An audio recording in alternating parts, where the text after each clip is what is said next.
Miss Ritzman, and today we'll be talking about slime.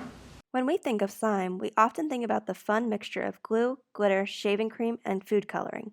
But did you know that slime plays an important role in the daily lives of animals and even humans? Today, our friend Sylvia has a question about this ooey gooey stuff we call slime. Let's give her a call now.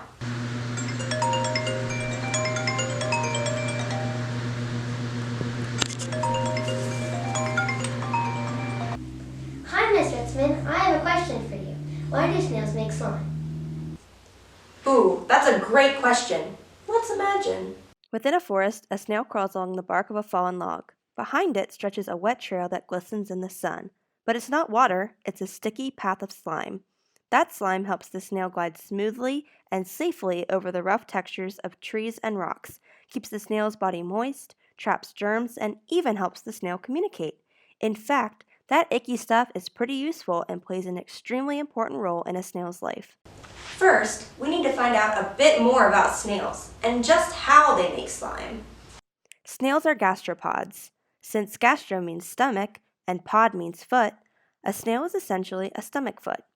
Even though it is silly, this description makes sense because a snail's body is like one long foot with a mouth on one end. The snail moves by creeping on its flat foot on the bottom of its body. The muscles in the foot contract or squeeze together and expand, become larger, to create a flowing motion that pushes the snail forward. The foot of the snail also contains a special gland called the suprapetal gland, or mucus gland that produces the slimy mucus. The slime comes out from the front of the snail's foot to create a slippery and protective trail for the snail. This trail then hardens when it comes into contact with the air as the snail leaves. I like to remember the suprapetal gland by thinking of a super pedal that allows the snail to move or pedal forward. The ingredients within the slime of a snail are far different than the glitter and food coloring that we use to make slime with friends. So that leaves us with the question, what exactly is slime made of? The main ingredient in a snail's slime is water. What turns it slimy is a net of long sugars and proteins that are invisible within the slime. By trapping the water like a sponge, the net of sugars and proteins stops the water from flowing or evaporating away so that it clings to itself and creates a stretchable goo. The balance between proteins and sugars within the slime is also responsible for the slime's texture. If the slime contains more proteins, the slime is stickier, while more sugars make it slippery. As snails travel on the slime they produce, the slime helps them to stick, like glue, to whatever surface they're on while their muscles are at rest. As their muscles contract and push down to propel them forward, however, the slime becomes more like a liquid and makes movement easier. I like to think of the slime as a slip and slide for the snail.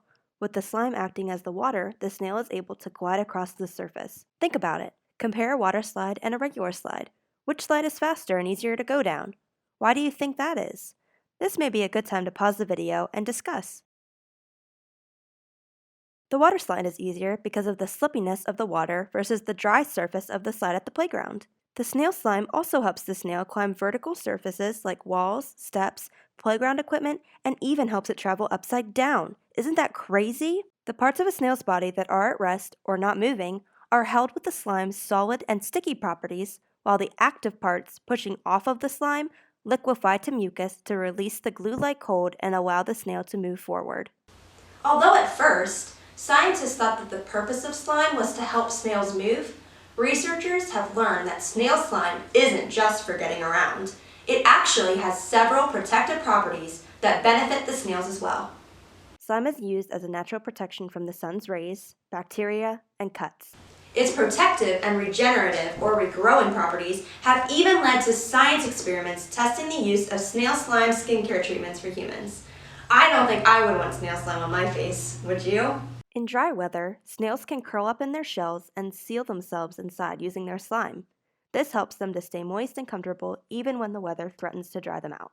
The slime also creates a protective layer under the body. Not only does this prevent rough surfaces from damaging or spearing the snail, but the layer keeps the body safe from dirt and germs. The slime changes its thickness from a solid to a near liquid, so it can be thin for easy gliding across a smooth surface or thick to protect from a rough one. With this varying thickness, snails can move across rough branches, harsh soils, and even the edge of a sharp fence without injury. In addition, slime also creates a defense mechanism for a snail. To protect against predators, snails can release a gross-tasting foaming slime in large amounts in order to turn the predators that are trying to eat them away. But wait, there's more! When a snail leaves a slime trail, it's not just a path, it's also a message to other snails. A snail's slime contains smells that are special to that snail. As a result, other snails can sniff it to tell who's been by and leave chemical messages for each other. These trails may be used by the snail to find a mate, locate food, or act as a warning or threat to other snails to get out of their home. All in all, slime is essential to the life of a snail. It provides protection, hydration, communication, and transportation.